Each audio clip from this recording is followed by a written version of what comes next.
And let's open with a word of prayer. Gracious God, we come to you this day in the midst of a crisis in our nation. We offer our prayers of healing for our president and first lady and all who are afflicted by COVID. We ask that you would bring them healing. And we ask that your spirit would be among us and in us as we think together today about your word through Christ our Lord. Amen. Well, this morning, we're going to look at two prophets that are very interesting. We're going to look at Ezekiel and then look at Isaiah 40 through 55, which is sometimes called Second Isaiah. And this is an amazing story, and I think we need to get right into it. Just let's think about Ezekiel. Ezekiel is a priestly prophet, much like Jeremiah, who was also a priest, and he focuses his ministry on two big institutions in Israel's life. One is the temple, and the other is the kingship. And so those two will figure prominently in Ezekiel's discussion. And he grows out of a kind of a Leviticus holiness code, where the whole idea is God's holiness is what makes Israel unique, what makes the temple unique, what makes the kingship unique. So his is a 20-year ministry that starts in 592 about and ends about 570. So somewhere in there in about 20 years, and he's deported to Babylon in the first deportation in 597. So all of his ministry is conducted from foreign shores.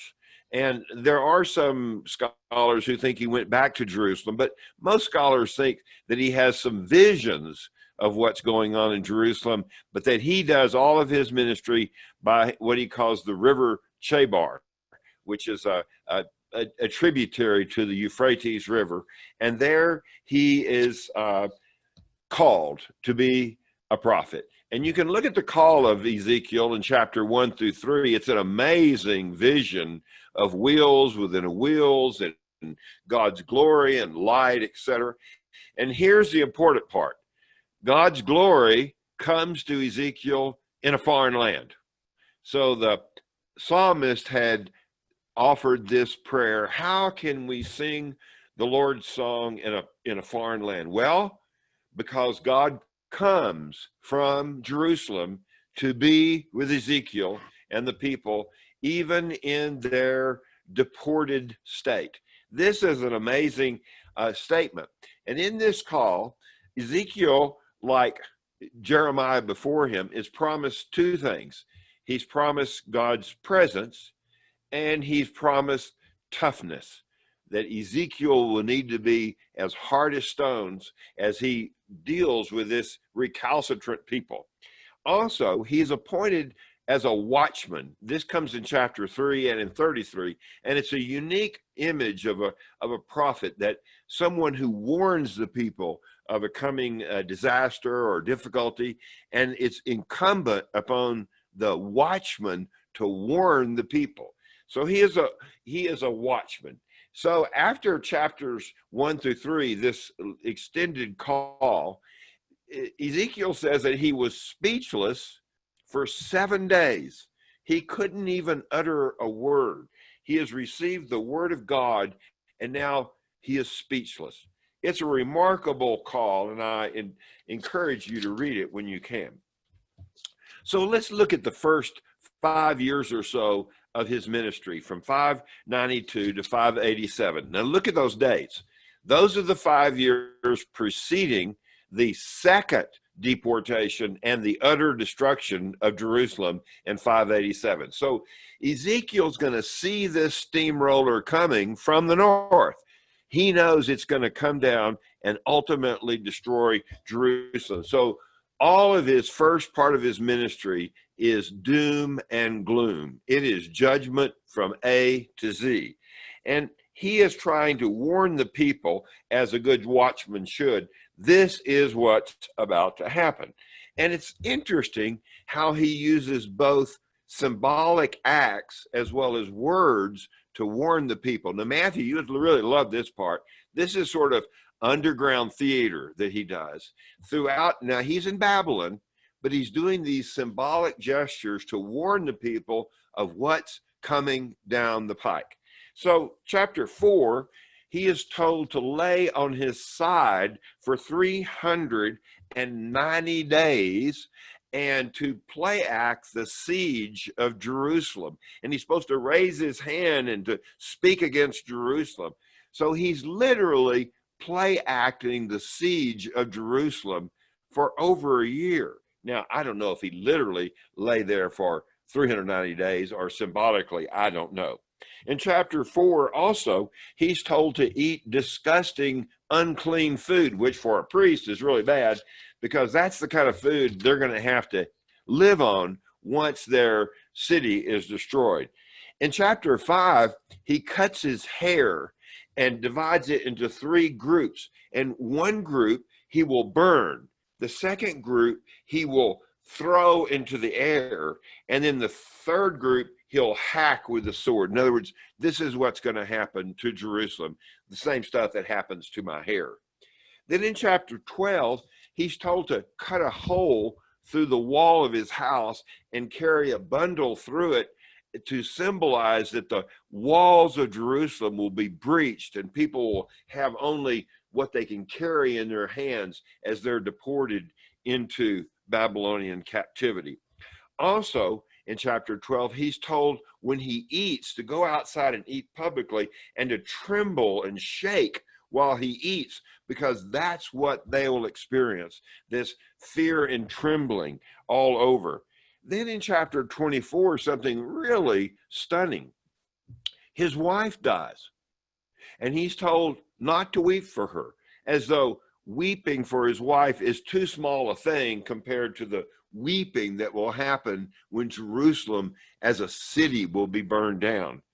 Also in chapter 24, he's told to boil in a big pot, a kind of a corrupted pot, everything you throw in there, which is to say, that's what's going to happen to Jerusalem. It's going to boil.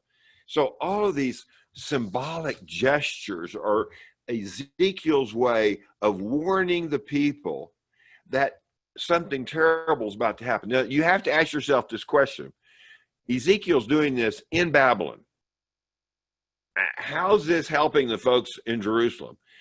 Well, you recall that Jeremiah in chapter 29 had written a letter from Jerusalem to Babylon.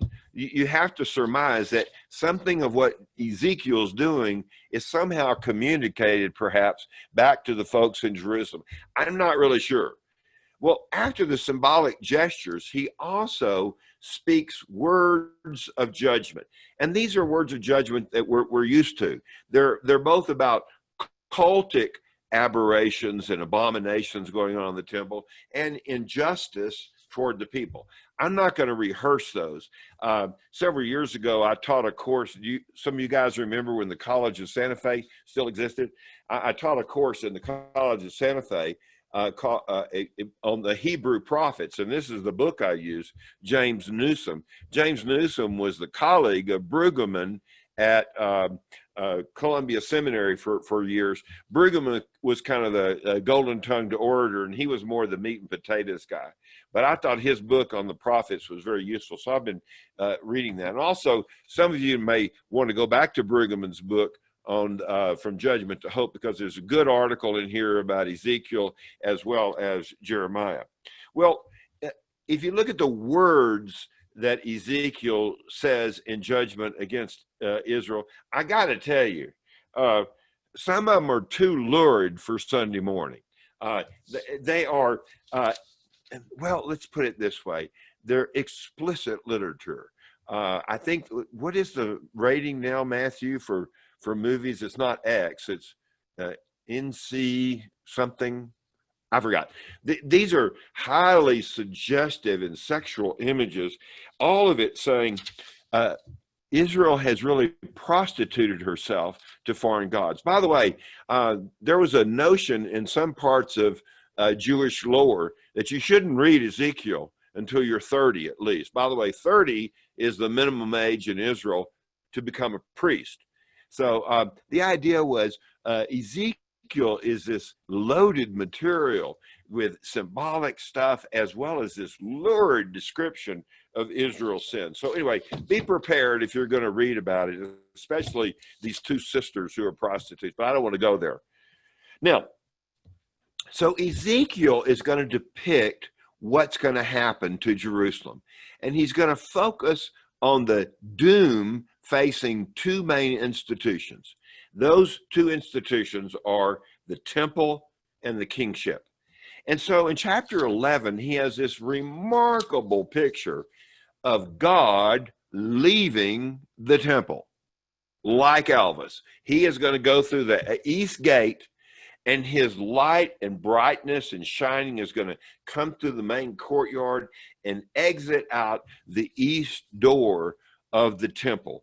And that means that Jerusalem is going to be left to her own devices. God's glory and protection will not be there. Now, you remember when we studied Isaiah and Hezekiah, it's God's glory in the temple that protects Israel from the Assyrian army. Here, God's glory is left. And so Jerusalem is utterly exposed now to the Babylonian attack. Then in Ezekiel 19, there's this remarkable poem about the mother of two kings, Jehoahaz and Jehoiachin.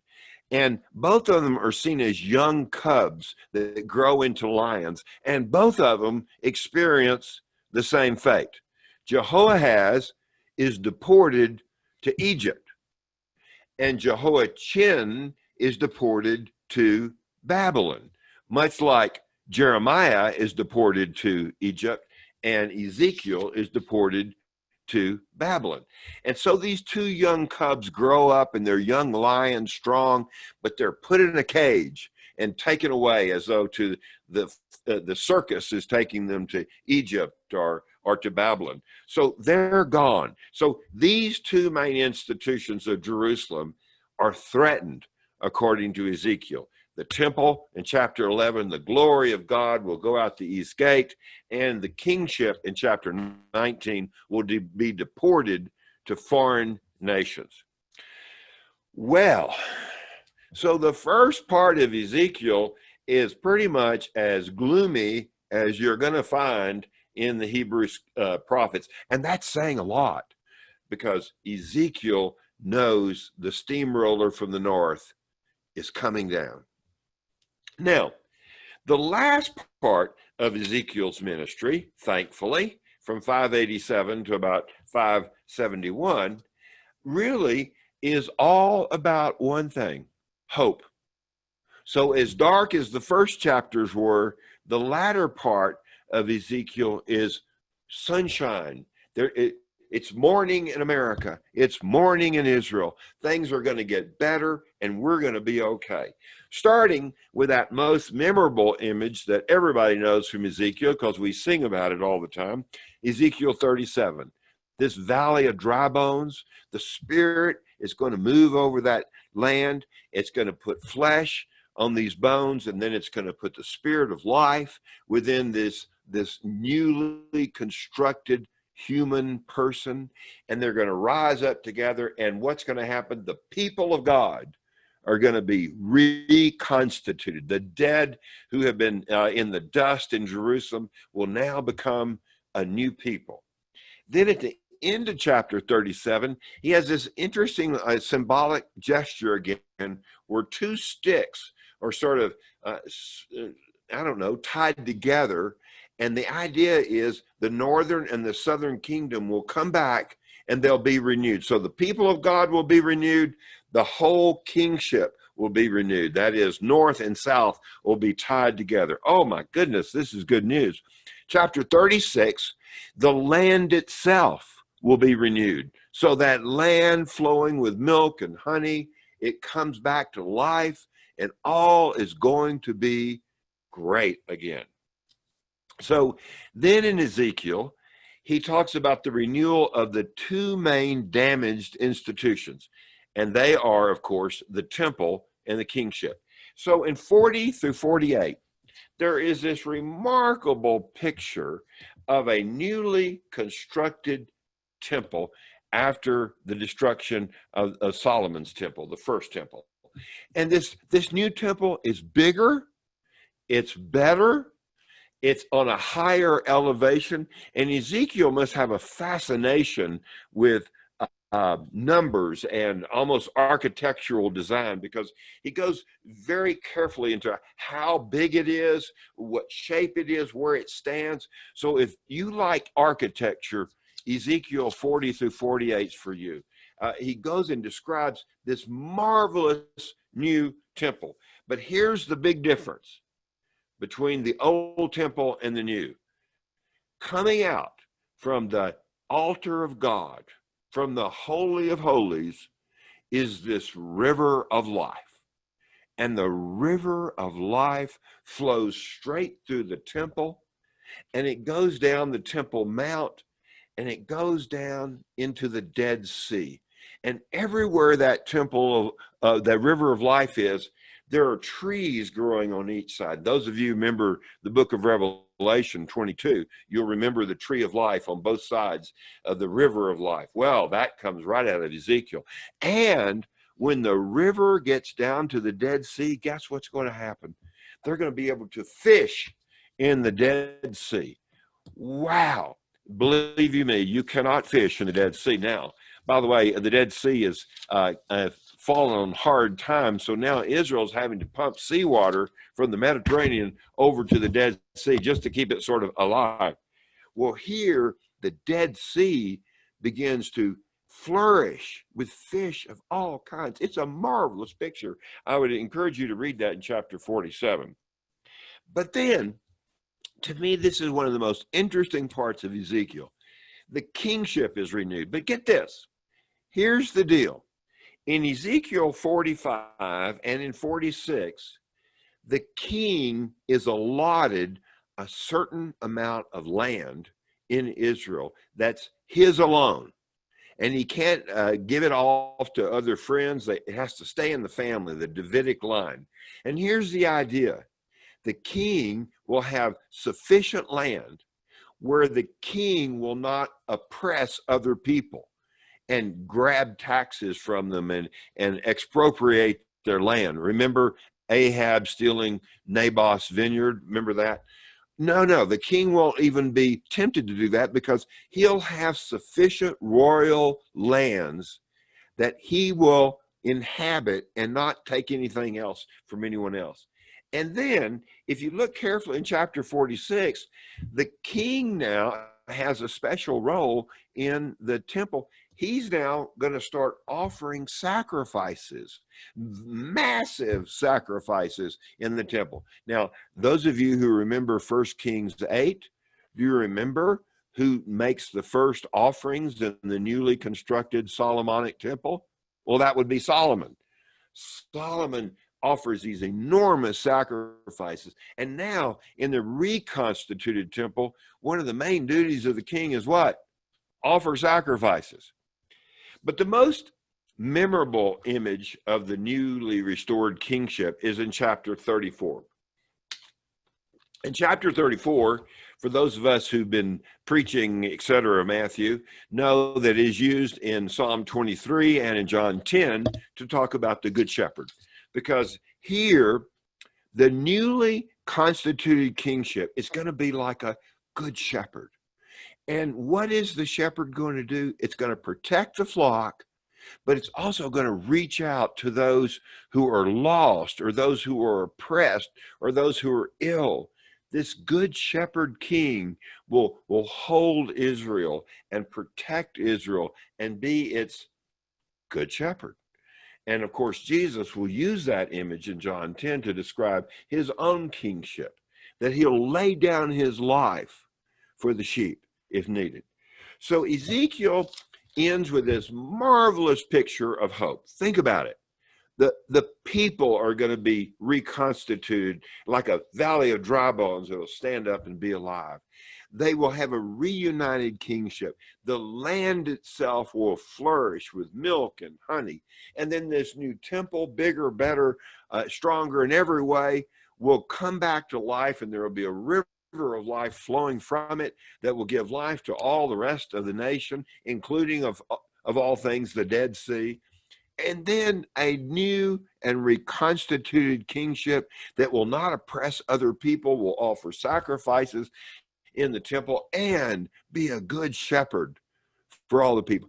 That is about as hopeful as you can find. And by the way, if you want a contrast in the Bible between judgment and hope, which, by the way, is the title of our book, From Judgment to Hope, just read the first half of Ezekiel, gloom and doom, and then read the last part of Ezekiel, nothing but sunny skies are coming back to Israel.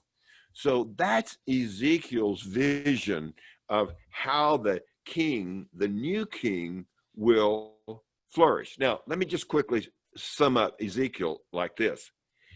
During Ezekiel's prophecy, his ministry, Israel does not have a king.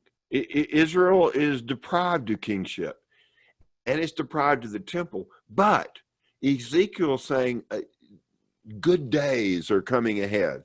So he doesn't actually speak to the king. He speaks to the future king, if you will, and that future temple. So that's Ezekiel. Then we also have to spend a little time to close up today on Isaiah, second Isaiah, which is written probably right after or maybe during the time that Ezekiel's writing. It's hard to say, but it is written during the exile. And here's what second Isaiah, which is 40 through 55, focuses on. It asks the question, so how are we going to get out of jail? How is the Lord going to deliver us from our Babylonian captivity?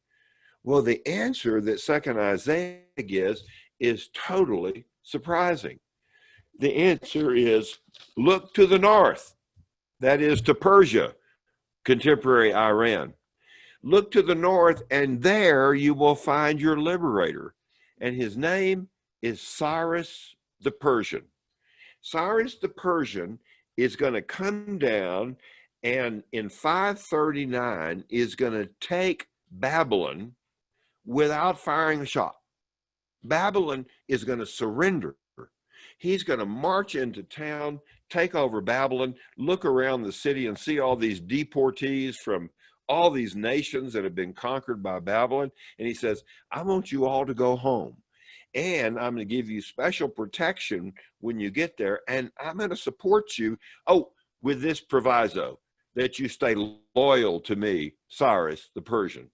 So his idea of how to control all these foreign countries is to send them home and to support them and say, now you're sort of my indentured servants to take care of Persia's interest in your hometown. It'll turn out that not only will Cyrus send Israel back, but if you read the story of Ezra and Nehemiah, Persia sends money to rebuild the temple.